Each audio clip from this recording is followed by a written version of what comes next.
হরে কৃষ্ণ, রাধে রাধে। আপনারা নিজ নিজ গৃহেতে আপনারা কিভাবে মহামৃত্যুঞ্জয় কবচ বাড়িতেই বানিয়ে নিতে পারবেন সেটি আপনাদেরকে আমি আজকে দেখাবো। সমস্ত কিছু এই ভিডিওর মাধ্যমেই আপনাদেরকে দেখিয়ে দেবো। তার জন্য আপনাদেরকে ছোট্ট একটা শ্রীমদ্ ভাগবত গীতা লাগবে। তো এরকম ছোট্ট বাজারে 10 টাকা কি 15 টাকা দিয়ে আপনারা পেয়ে যাবেন। তো তার আগে কিছু কথা আপনাদেরকে বলি, যে এই মহামৃত্যুঞ্জয় কবচের নাম নিশ্চয়ই আপনারা অনেকেই শুনেছেন। এর কতটা গুরুত্বপূর্ণ বা কতটা এর কার্যকর সেটা আপনারা কিন্তু হাতে নাতে ফল পেয়ে যাবেন যদি আপনারা বাড়িতে যদি বানিয়ে নিতে পারেন।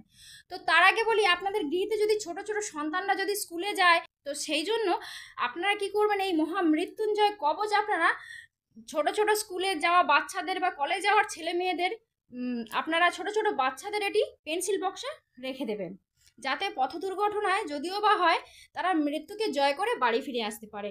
এবং এটি বাবাদের ক্ষেত্রেও আপনারা একই সেম কাজ করবেন, হয় মানি পার্সে ঢুকিয়ে রাখবেন বা বাবাদের ক্ষেত্রে পকেটের মধ্যেও রাখতে পারেন, যাতে কোনো পথ দুর্ঘটনা বা যে কোনো পরিস্থিতিতেই যেন প্রাণ হাতে নিয়ে বাড়ি ফিরে আসতে পারে। যতই বড় দুর্ঘটনা হোক না কেন, প্রাণটা তাদের বেঁচে যায়। তো সেই কারণেই মহামৃত্যুঞ্জয় কবচ আপনারা বাড়িতে বানিয়ে নেবেন।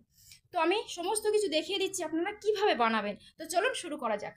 তো দেখুন, তার জন্য আপনাদের সর্বপ্রথম যেটি লাগছে একটি ছোট্ট একটি গীতা এবং একটি নতুন একটি লাল বস্ত্র। একদম সম্পূর্ণ নতুন হতে হবে, কিন্তু ছোট্ট একটি লাল বস্ত্র নতুন লাগবে।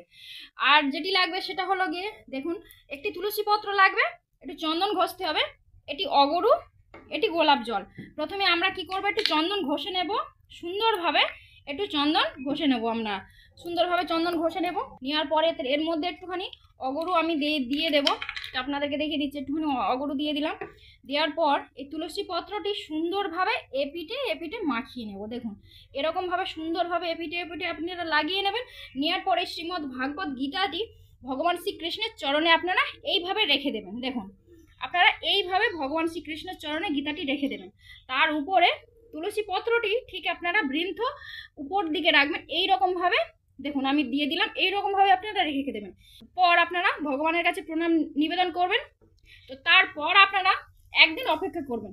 তারপর দিন সকালে স্নান আদি সেরে আপনারা এই লাল বস্ত্রটি দেখতে পাচ্ছেন, এই লাল বস্ত্রটি দিয়ে আপনারা এই শ্রীমদ্ ভাগবত গীতাটাকে তুলে নিয়ে তার মধ্যে রেখে সুন্দরভাবে এটি বেঁধে নেবেন। তো আমি আপনাদেরকে দেখিয়ে দিচ্ছি, সুন্দরভাবে বেঁধে নেবেন, এত সুন্দরভাবে যাতে খুলে না যায়। ঠিক আছে, এরকমভাবে মুড়ে আপনারা বেঁধে নেবেন, সুন্দরভাবে বেঁধে নেবেন। নেওয়ার পরে কিন্তু এটি মহামৃত্যুঞ্জয় কবচের সমান কাজ করবে।